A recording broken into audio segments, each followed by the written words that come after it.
Sveiciens Nākotnes kapitāla speciāla izlaidumā. Kopā ar jums, kā ierasts, Monika Diana Cālīte un Raivis Vilūns. Nevelti tiekamies ārpus sezonas speciāla izlaidumā, jo pat laban piedzīvojam vēsturisku notikumu. Lau Infra grupa, iepriekš zinām kā Latvijas autoceļu uzturētājs, dodas uz biržu. Tas nozīmē, ka principā ik viens no mums var kļūt par šī uzņēmuma akcionāru.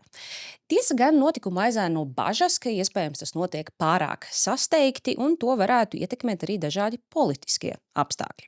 Šodien iepazīsimies ar uzņēmumu vadību, tās plāniem, lai palīdzētu investoriem pieņemt informētu lēmumu. Tādēļ studijā Lau Infra grupa valdes priekšsēdētājs Vilnis Vitkovskis, sveicināti, Labdien! un valdes loceklis Armands Beiziķis. Sveiki! Labdien! Paldies, kungi, ka tagad lielajā skrējienā esat atraduši brīdi arī iegriezties pie mums. Sāksim ar to. Es jau teicu, iepriekšējais uzņēmuma nosaukums Latvijas autoceļu uzturētājs kaut kādā mērā ieskicē to darbības lauku, bet kas tad ir tas darbības virzieni, ar ko šis uzņēmums nodarbojas? Jā, liels paldies par iespēju būt studijā un pastāstīt mūsu stāstu. Par mūsu uzņēmumu, tad mūsu iepriekšējais nosaukums noteikti ir vēl joprojām labāk zināms Latvijas autoceļu uzturētājs, un tā arī ir viena no mūsu pamata darbības formām - valsts un pašvaldību un meža ceļu uzturēšanu visa gada garumā, ziemā, vasarā, pavasarī, rudenī, ir vairāk kā 200 veidu darbi. Un tā arī ir mūsu vērtība, kas mums ir bijusi gadu desmitiem un ko mēs vienlaikus arī attīstam tagad un ņemam līdzi arī tai savā nākotnes stāstā, bet papildus mums nākus klāt arī būvniecība. Mēs jau 2 gadus sevi varam saukt par tādas infrastruktūras būvniecības uzņēmumu. Mums ir bijusi ļoti laba pieredze, laba reputācija robežas infrastruktūras būvniecībā. Tur arī tāds diezgan liela izaicinājumi, sarežģīti darbi, sarežģītā vidē, un plus mums ir ražošana, līdz ar to uzturēšana, būvniecība, ražošana, tas ir tie galvenie virzieni, ar ko mēs nodarbojamies. Ceļu būve precīzi, vai jūs izplašaties arī tālāk? Mums patīk vārds infrastruktūras būvniecība, bet ceļi, tā ir, teiksim, tas mūsu lauks, kur mēs šobrīd visvairāk darbojamies, un valsts ceļi, autoceļi, būtībā, protams, ir ļoti līdzīgi arī ceļu uzturēšanai, gan no tehnikas viedokļa, gan no prasmu viedokļa, bet vienlaikus šeit arī ir virkne atšķirību, gan no tehnoloģijām, gan no nepieciešamā aprīkojuma, gan no darba procesa organizēšanas. Līdz ar to tas ir jauns virziens, viņš ir atšķirīgs, papildus virziens, un noteikti arī autoceļu būvniecība, rekonstrukcija, ar ceļu saistītā infrastruktūra, ūdens atvedes, hidrobūves, tilti, pārvadi, akvedukti, tas ir tas mūsu potenciāls. Jā, tātad gana plašs, teiksim, tas arī ir svarīgi varbūt ņemt vērā skatītājiem, tiem, kuri interesējas par IPO, lai arī saprastu to uzņēmumu tvērumu, ka tas, kā jūs ieskicējat, nav tikai varbūt tas viens virziens. Ok, bet tad, ko Monika jau arī pieteica, ir šis vēsturiskais notikums IPO, kas šobrīd jau ir sācies, tātad cilvēki, kuriem interesē, var pierakstīties uz akcijām. Protams, šis nav kā vienmēr investīcija ieteikums, bet mēs šeit vienkārši cenšamies iepazīstināt skatītājus ar jūsu uzņēmumu. Pastāstiet lūdzu par IPO, tad līdz kuram laikam var pieteikties uz akcijām, kāda ir vienas akcijas cena un arī par, protams, dividendžu politiku un tam līdzīgi. Varbūt Armand, Jā. 10. jūnijā mēs esam sākās šis piedāvājums, līdz ar to ir izdarīts milzīgs darbs iepriekš, un šobrīd no 10. līdz 19. jūnijam, jebkurš Baltijas iedzīvotājs, gan privātpersonas, gan arī institucionālie investori var pieteikties labu akcijām.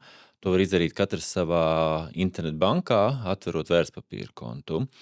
Šīs ir 10 dienas, kad var pieteikties. Vienas akcijas cena ir 1,57 eiro, un nav nekāda ierobežojuma. Jebkurš iedzīvotājs var pieteikties sākot ar vienu akciju līdz pat pēc savām iespēju robežām akciju skaitam.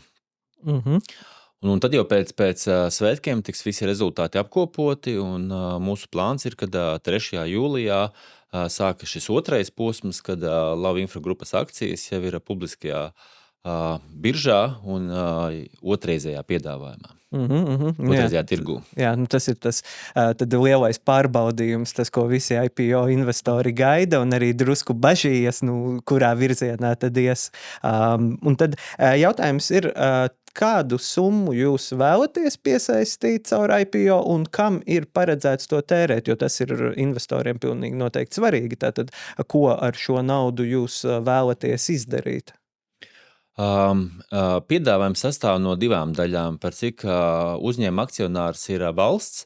Daļa no šī piedāvājuma ir esošo akciju pārdošana, kas ir aptuveni 6 miljonu eiro vērtībā, un lai piesaistītu kapitālu arī uzņēmuma attīstībai, tad ir šis papildus akciju emisija, kuras ietvaros mēs plānojam piesaistīt vēl 4 miljonus, kas ir uzņēmuma attīstībai. Ja to kopējā IPO vērtība ir aptuveni 10 miljoni eiro. Tas, kur vēlamies investēt, mēs gribam teikt, ka šobrīd uzņēmuma finanšu stāvoklis ir ļoti labs, stabils. Mēs esam izejot no šī deleģētās funkcijas un strādājot brīvajā tirgu, esam attīstījuši jaunus virzienus un ļoti sekmīgi, rentabli strādājuši. Līdz ar to tāds loģisks turpinājums būtu attīstīt gan jaunus virzienus, gan arī apgūt jaunus tirgus. Tā kā viens no mērķiem būs, kur mēs šo piesaistīto naudu izmantotu, būtu M&A darījumu un attīstīties Baltijas tirgu, iet plašāk nekā Latvijā. Un noteikti arī tādos projektos attīstot jaunus virzienus, kur varbūt bankas vai investori skatās piesardzīgāk, līdz ar to mums ir savi līdzekļi, kurus mēs varam investēt jaunos biznesa virzienos. Es varbūt piebildīšu, ka, kā mēs esam šajā IPO ceļā pārliecinājušies, ka tāds iespējams mūsu IPO veiksmes priekšnosacījums ir tas, ka mums jau šobrīd ir ielēdēti investīciju plāni, un mēs tiešām vidēji gadā aptuveni 10 miljonus investējam savā konkurētspējā, savā biznesa attīstībā, un piesaistītie līdzekļi no IPO, kurus mēs sagaidām, vienkārši vai nu papildinās mūsu investīciju plānus, vai arī dažādos, un tad mēs varam būt daudz gudrāki un fleksiblāki mūsu investīciju organizēšanai, tur kombinējot gan pašu ieņēmumus, gan aizņemtos līdzekļus, gan dažādas līzinga formas un plus IPO finansējums. Līdz ar to šī dažādība, šo avotu sadalīšana, tas ir no tāda biznesa un investoru viedokļa ļoti veselīgi. Mēs arī līdzekļus attiecīgi izvietojam un izmantojam daudz efektīvāk, un tāda laba mācības stunda, ko mēs esam ieguvuši arī šajā IPO izziņas ceļā. Tad pavisam precizējot par to izaugsmu un attīstību uz citām Baltijas valstīm, principā tas būtu tas pats, ar ko jūs šeit šobrīd nodarbojaties Latvijā, jūs vēlaties tad Igaunijā, Lietuvā mēģināt startēt. Jā, tieši tā, gan ceļu būvniecībā, ceļu uzturēšanā, remontos, gan arī tādas infrastruktūras. Mēs zinām, ka šobrīd Baltija aktīvi investē tieši aizsardzības jomā.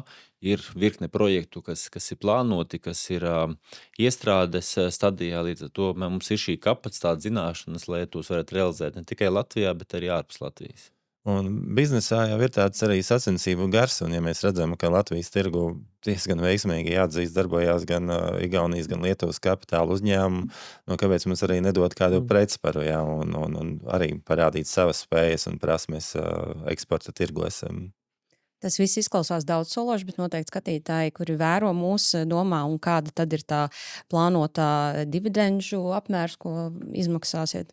Mazliet vēsturiski skatoties, un pēc Lava Infra grupa ir valsts uzņēmums 100%, un mēs darbojamies saskaņā ar esošo regulējumu.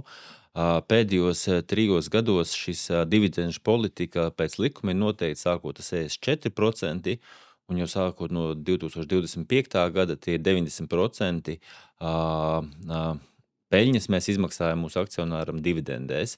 Tas ir noteikts arī uz 2026. un 2027. gadu. Līdz ar to tas ir ierakstīts likumā, un arī nākamajā un 28. gadā mēs mūsu akcionāriem izmaksāsim 90% no peļņas dividendēs. Turpmākos gadus tas noteikti būs ne mazāk kā 64%, jo joprojām arī pēc IPO valsts paliks kā lielākais akcionārs, vismaz 75% akciju piederēs valstī, līdz ar to darbosimies pēc likumdošanā noteiktajiem principiem. Mhm. Bet ko tas nozīmē mazajiem privātajiem investoriem, kur iegulda? Viņi tātad saņem to pašu, kas ir noteikts arī, nu tātad attiecīgi likumai noteikts, jūs investoriem izmaksājat, tātad mazie privātie saņem to pašu, ko valsts. Jā, tieši tā. Jā, tās tiesības ir pilnīgi vienādas visiem, gan attiecībā uz dividendēm, attiecībā uz vērtības pieaugumu, un bija tādi 3 izteikti izaicinājumi vai ļoti rūpīgi lēmumi, kas mums bija jāpieņem. Viens ir šī saucamā valuācija, jeb vienas akcijas cenas noteikšana eiro 57. Otrs arī tas iespējamais dividendžu ienesīgums, jā.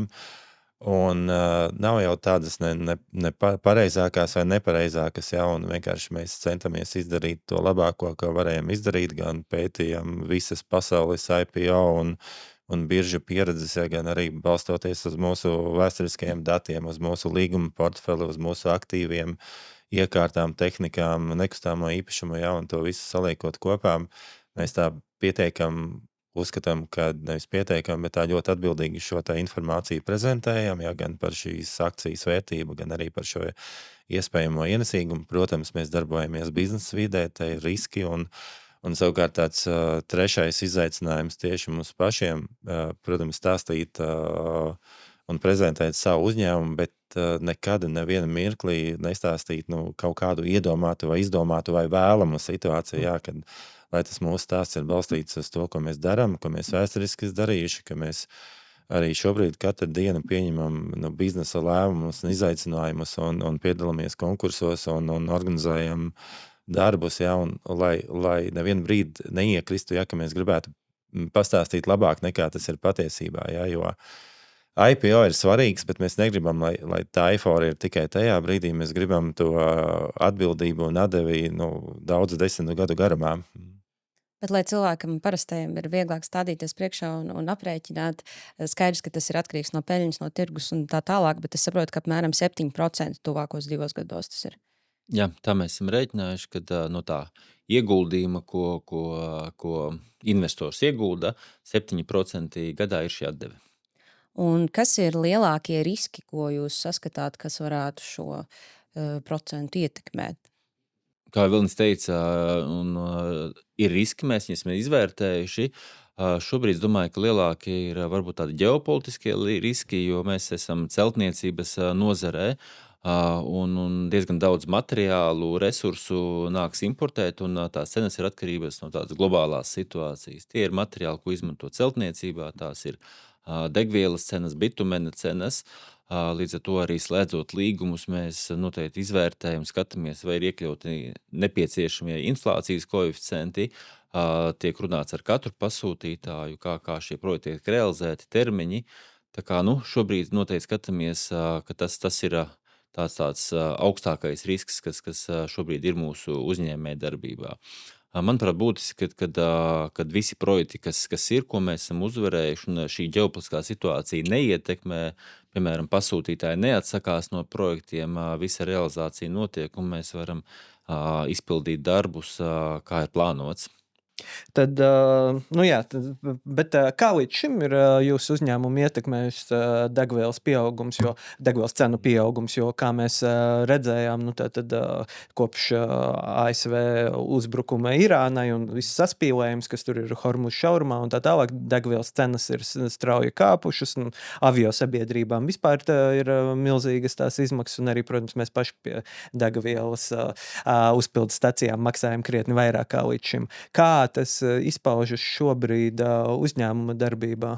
Varbūt Armāns pastāstīs tieši par šobrīd. Es ieskicējuši savukārt, kad mēs noteikti, arī stāstot savu stāstu ar investoriem, ja mums ir laba iespēja pastāstīt, kad mēs jau esam gājuši vairākām krīzēm, Covid krīze, ģeopolitiskā krīze, ir bijušas energoresursu krīzes, kas ir pat bijušas sāpīgākas nekā šobrīd, ja, un priekš mums arī šī tirgus atvēršana savulaik bija milzīgs izaicinājums, un šeit var konstatēt, ka mēs esam liels uzņēmums, un savā ziņā tādās ģeopolitiskās krīzēs mēs pat kaut kā vieglāk spējam absorbēt šos jo mēs esam arī liels pakalpojumu un produktu pircējs, ja mēs organizējam lielu konkurenci starp piegādātājiem, un tā mēs arī varam diversificēt šos riskus. Un vienmēr sakot, mēs esam tāds krīžu pieredzējis uzņēmums, un konstatējums ir tāds, ka, lai cik grūti ir bijis, mēs pēc katras krīzes esam bijuši stiprāki, mēs esam veikuši attiecīgi kaut kādas organizatoriskās vai struktūrālās vai efektivitātes izmaiņas, un kaut kas tajā visā noteikti ir. Bet par šī brīža situāciju Plānojot budžetu, mēs nosakām, kādā līmenī plānojam, piemēram, degvielas izmaksas. Un, ja skatāmies uz šo gadu, tad pirmie 2 mēneši, janvārs, februāris, bija degvielas līmenis bija zem plānotā, līdz ar to mums bija pat ietaupījums. Kopš marta, aprīlis bija šis kāpums. Ir degvielas izmaksas pieaugušas, bet es teiktu, tas ir tādā plānotā, bet tādā menedžējumā līmenī, un gan skatoties uz tehnikas izmantošanu, gan efektīvāk plānojot to, mēs spējam šos kopējos apjomus arī noturēt tādā līmenī, lai šī ietekme nebūtu liela. Mēs paredzam, ka tas noteikti nebūs, ka tas būs stipri mazāk, kā piemēram kādi miljonus eiro gadā. Es domāju, ka 600-700 tūkstoši, ja cenas vēl turpinātu augt, tas varētu būt. Bet mēs ļoti operatīvi rīkojamies, sekojam līdz cenām, katru dienu ir monitorings, informējam savus cilvēkus nodaļas, un arī plānojam šos izbraukumus un darbību, lai tā izmaksa nebūtu jūtama. Un katram jau ir sava pieeja un sava izpratne, un katram no viņa skata punktā varbūt vispareizākā. Man liekas, ka mēs arī, protams, uz situāciju paskatīties ilgākā termiņā, kaut vai šī brīža situāciju saliekam kopā ar pagājušo gadu, tad šis gads kopumā ir ļoti labs. Ja mēs liekam vēl nākamo gadu, kur mēs redzam mūsu ilgtermiņa kontraktus, un tas, ka arī uz priekšu, tā ir jebkura komersanta prasme spēja šos riskus arī kalkulēt iekšā, un labi, šo krīzi mēs negaidījām, bet šobrīd mēs varam kaut kā reaģēt, un līdz ar to, ja mēs paskatāmies tādā garākā termiņā, tad jau tas atkal izskatās savādāk, līdz ar to, teiksim tā, mēs diezgan pārliecināti jūtamies par šo situāciju. Ok, labi, prieks dzirdēt.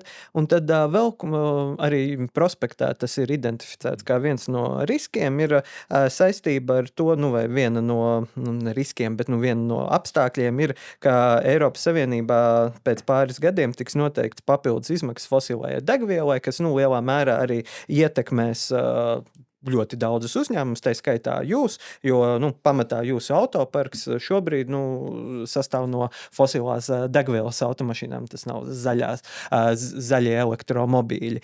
Un jautājums ir, protams, te uzreiz, vai vispār būtu iespējams, pat ja būtu pieejami līdzekļi pa 100% aizstāt, un arī kā jūs plānojat šo te risināt, vai paredzēts tā autoparka modernizācija, pārmaiņas kaut kāds, vai, piemēram, tas būs vienkārši ierēķināts kā biznesa izmaksas. Jā, ja mēs pirmais par investīcijām, mēs jau, kā Vilnis minēja, vairāk kā 10 miljoni gadā tiek investēts, un šī tehnika tiek atjaunot, un mēs redzam, ka jaunās automašīnas traktori, kurus izmantojam, ir efektīvāki, patērē mazāk degvielas un arī mazāk izmešu. Tas, ko daram nākotnē, protams, mēs nevaram zināt, šis, ko jūs minējāt, 28. gada papildus maksājums bija paredzēts 27. gadā. Šobrīd viņš ir pārcelts uz 28. Kā būs tālāk, mēs šobrīd nezinām. Bet jūs taču gatavojaties. Mēs gatavojamies, un šobrīd arī ir projekti, gatavojam piedāvājumus, kur ir ilgtermiņa, 3-5 gadu termiņā mēs šos faktorus ņemam vērā un ierēķinam arī mūsu piedāvātajā cenā. Ja būs īstermiņa mazāki projekti, šis risks, šis cenu pieaugums tiks ierēķināts arī šo projektu pašizmaksā. Varbūt šeit arī tas, ka mēs varbūt tradicionāli esam darbojušies lauku teritorijās vai ārpus pilsētām, tad šobrīd mēs arī ejam iekšā aktīvi pilsētās. Ir vairāk tiešām veiksmīgi kontrakti, un pilsētu vides, es domāju, būs tās pirmās, kur šīs zaļās tehnoloģijas un būs nepieciešams, un tas, es domāju, par to domāju jebkurš komersants, Un viens papildus jautājums. Es par šo absolūti neko nezinu, kā ir ar darba smago tehniku un tam līdzīgām priekš elektroauto un tam līdzīgi. Tas ir pieejams kaut kādas elektriskās versijas, kuras spēj izdarīt to pašu, vai ja tas nemaz vēl šobrīd nav, jo, kā mēs zinām, piemēram, esmu dzirdējis, ka kuģniecībā, gribot vai negribot, tur fosilā kurināmā kuģi ir nepieciešami, jo vienkārši elektromotori nespēja šobrīd vismaz aizvietot. Pilsētu vidē komunālajā jomā vasaras darbiem faktiski ir un labi piemēri. Arī mēs varam minēt, piemēram, starptautiski arī Portugāli kā labu piemēru. Ziemas uzturēšanā skarbos, skaudros, jaudīgos apstākļos, tur es ceru, ka nevienu neaizvainosim, bet liekas, ka vēl īsti nav tāda adekvāta piedāvājuma. Es gribēju prasīt tieši to, ko Es nolasīju tavas domas. Jā. Mēs tik labi esam sastrādājušies, ka jau viens smadzenes uz diviem. Tas ir tas, kas varbūt papildina. Es domāju, ka mēs ļoti rūpīgi mēs sekojam līdz tām tendencēm, kas ir transporta jomā, apmeklējam izstādes, sekojam līdzi ražotāju piedāvājumiem un, kā Vilnis teica, pilsētvidē tas jau šobrīd ir pieejams un noteikti nākotnē tas būs virziens, kur arī transports attīstīsies un noteikti šobrīd arī elektrouzlādes tīkls ir pietiekoši, lai šo varētu realizēt dzīvē. Un tad vēl viens jautājums ir, prospektā arī redzams, ka liela daļa peļņas, ko jūs arī paši iezīmējāt, nāk no šīs ar aizsardzību saistītās infrastruktūras izbūve, kas ir nenoliedzami svarīgi, sevišķi pēdējo gadu aktualitāšu kontekstā, un kas arī visā Baltijā ir aktuāls jautājums. Bet kas notiks, ja, piemēram, situācija Ukrainā atrisinās, cerams, ka ar Ukrainas uzvaru un tam līdzīgi, un kaut kādā veidā tomēr šī ģeopolitiskā situācija atslāpst, jo, kā mēs zinām, ilgu laiku pirms tam, arī Latvijas valsts nav noslēpums, neieguldīja aizsardzībā tik daudz, kā vajadzētu, un arī tas robežu jautājums ilgstoši netika risināts. Ja, piemēram, šī ģeopolitiskā situācija atslāpst, un tad nav šo lielo iepirkumu, kādi ir plāni tad? Tik tiešām labs jautājums, un mums gribās arī uzsvērt, ja. Diemžēl tā ir sanācis, ja, kad ir jāiesaistās šīs aizsardzības infrastruktūras būvniecībā, ja, un esam centušies to darīt ar vislielāko atbildību, un teiksim tā, ko mēs kā uzņēmums no tā esam ieguvuši. Mēs esam ieguvuši būvniecības projektu pieredzi, vadības spēju, organizatorisko spēju. Mēs esam ieguvuši spēju gan strādāt gan kā ģenerāla uzņēmējs, gan kā apakšu uzņēmējs, gan arī uzņēmējs uz līdzvērtīgiem principiem, un tas ir tiešām mums kā vēsturiski uzturēšanas uzņēmumam jaunas disciplīnas, jā, tur darbs ar pasūtītāju, projektētāju, autoruzraugi, būvzraugi, institūcijas, darba drošība ļoti svarīgs moments, jā, un tas ir tas, ko mēs ieguvam. Un mēs, protams, arī stāstam, jā, un šis virziens, un diemžēl šis militārās infrastruktūras potenciāls ir pietiekami liels, jā, bet uzsvers, ka mēs no tā, mēs negribam un nedrīkstam būt atkarīgi, jā. Mēs esam ieguvuši zināšanas, mēs esam ieguvuši pieredzi, kvalifikāciju, mums ir un mēs organizējam investīcijas visās tehnoloģijās, un tas daudz lielāks akcents ir tas, ka mēs esam infrastruktūras uzņēmums, un infrastruktūra Latvijā ir milzīga, kā to ceļu tīkls ir 70,000 kilometru. Es varbūt uztraukumā aizmirsīšu pateikt, cik mums ir tiltu, jā, vai cik jaunu tiltu vajag, jā, cik mums vajag pārvadu, jā, Rail Baltics, publiskās privātās partnerības, jā, te stāsts ir tikai par to, ka mēs šo kvalifikāciju un jaudu esam dabūjuši, un daudz labprāt tā, ka to izmantotu civilā infrastruktūrā, un infrastruktūra būs, viņa ir jāveido, jābūvē, jāuztur, un līdz ar to šeit arī slēpjās tāds, potenciāls visā mūsu darbībā, par ko mēs stāstam. Palūkosim bildi, pētot prospektu, kas man iekrita acīs. Interesanti, ka šī gada pirmajā ceturksnī darbības peļņa, jeb operating profit bija 40,000 eiro, apmēram, kamēr pirms gada šajā pašā periodā vairāk nekā 800,000. Tur ir milzīga atšķirība. Kāpēc tā? Šajā gadījumā mums ir jāsalīdzina ziemas, kā tas bija pirms gada un šī gada sākumā. Būvniecības sektors ļoti ir atkarīgs no laikapstākļiem, un ja mēs pagājušā gada sākumā, kad principā ziemas nebija, varējām jau sākt realizēt projektus daudz ātrāk. Gan ceļu projekts, gan infrastruktūras projekts. Šogad tiešām liels akcents bija uz ceļu uzturēšanu. Apgrozījuma ziņā jūs redzēt, apgrozījums ir līdzīgs, bet tieši šie būvniecības projekti sākās vēlāk. Tie sākās aprīļa beigās un maijā. Šobrīd ļoti aktīvi esam koncentrējuši spēkus tieši būvniecībā, līdz ar to tas arī atspoguļojas finanšu rezultātos pirmajā ceturksnī.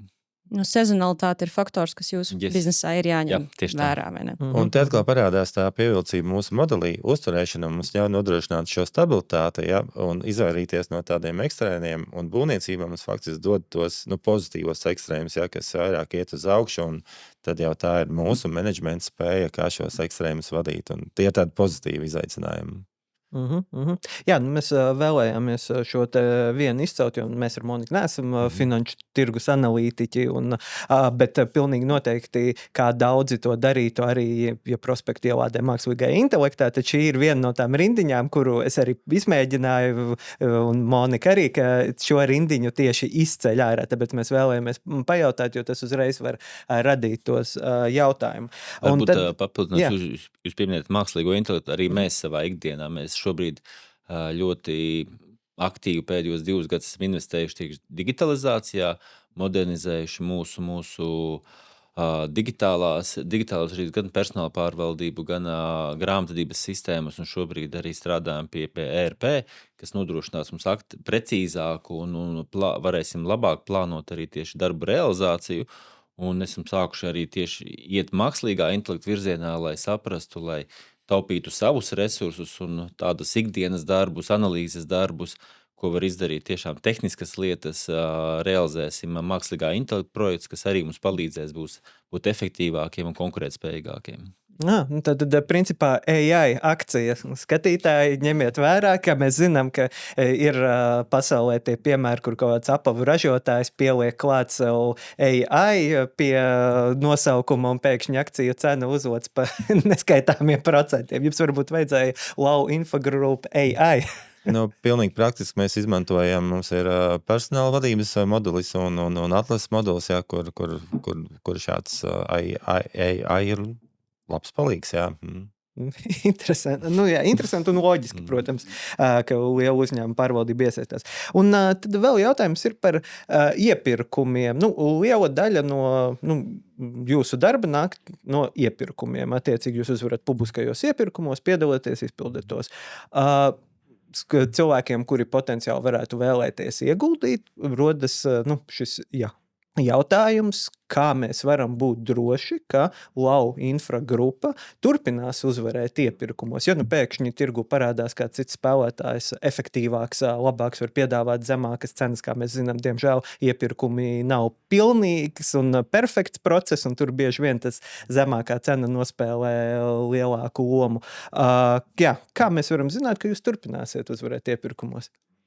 Mēs viennozīmīgi turpināsim piedalīties, un kā mēs jau minējām, tā mūsu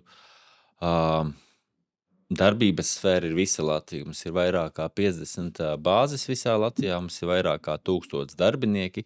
Līdz ar to tā efektivitāte esot visos Latvijas punktos noteikti dod priekšrocību.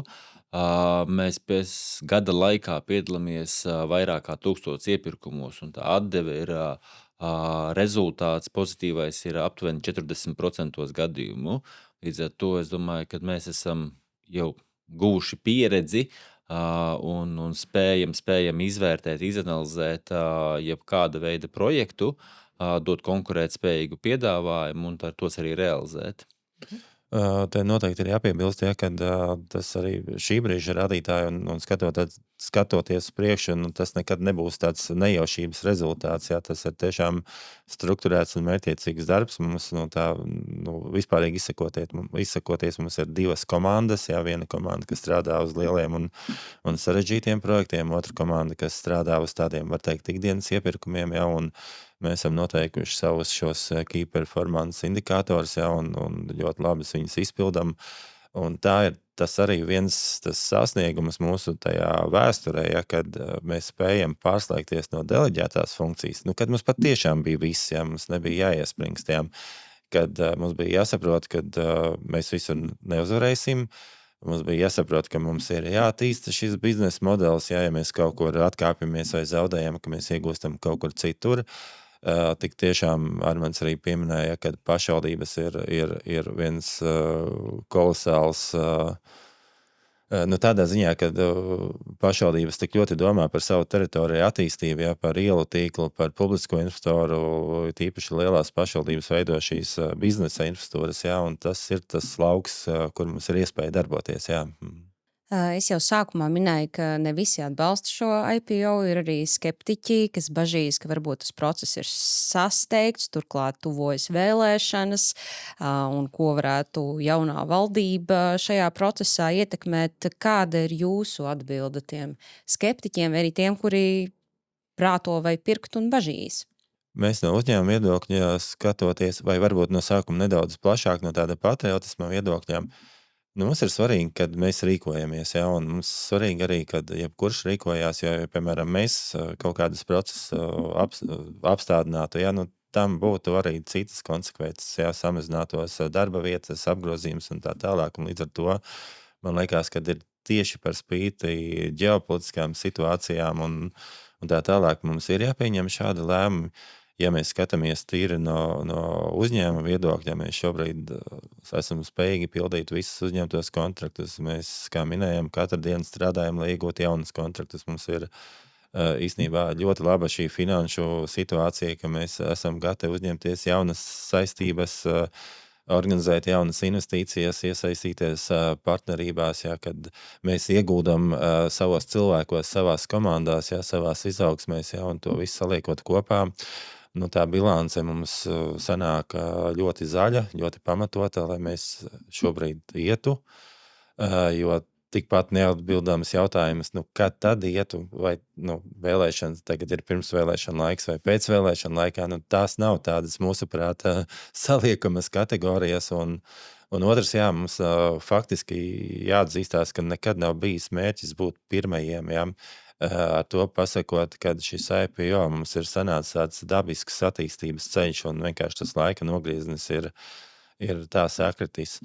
Es teiktu, ka nav sasteigts, gluži otrādi mācību stunda, mūsu mācību stunda. Katram atkal ir sava, bet mūsu mācību stunda ir tāda, ka, ja mēs IPO uzsākam, viņš noteikti ir jāpabeidz. Ja viņš aiziet garajā, tad gan zūd fokus, gan zūd koncentrācija, gan interese, gan pamatojums. Ir grūti uzsildīt kaut ko vēlreiz, un līdz ar to mēs uzņēmamies šo projektu, šo procesu, un ir ļoti, mūsuprāt, pareizi viņu novest līdz galam.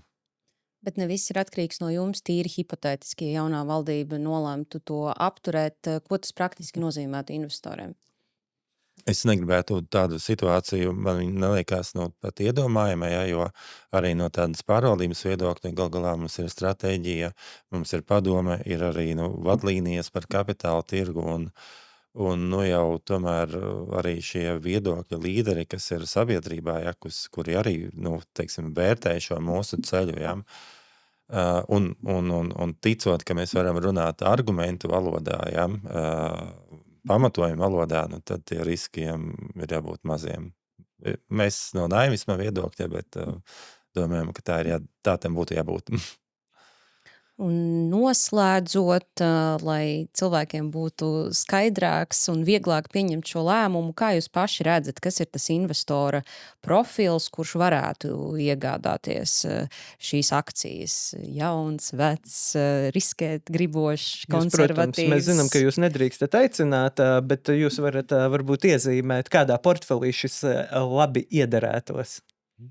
Es negribētu iedalīt kaut kādās grupās vai kā, manuprāt, pirmkārt, šis ir vēsturisks moments, šis ir pirmais valsts vai pašvaldības uzņēma IPO Latvijā, līdz ar to mums visiem ir iespēja piedalīties šī kapitāla tirgus veicināšanā. Mēs zinām, ka gan privātajiem, gan uzņēmumiem kontos stāv miljardiem naudas, tā kā es domāju, ka būtiskāk viņu ieguldīt, gūt kādu atdevi no tās, nevis nodedzināt inflācijā.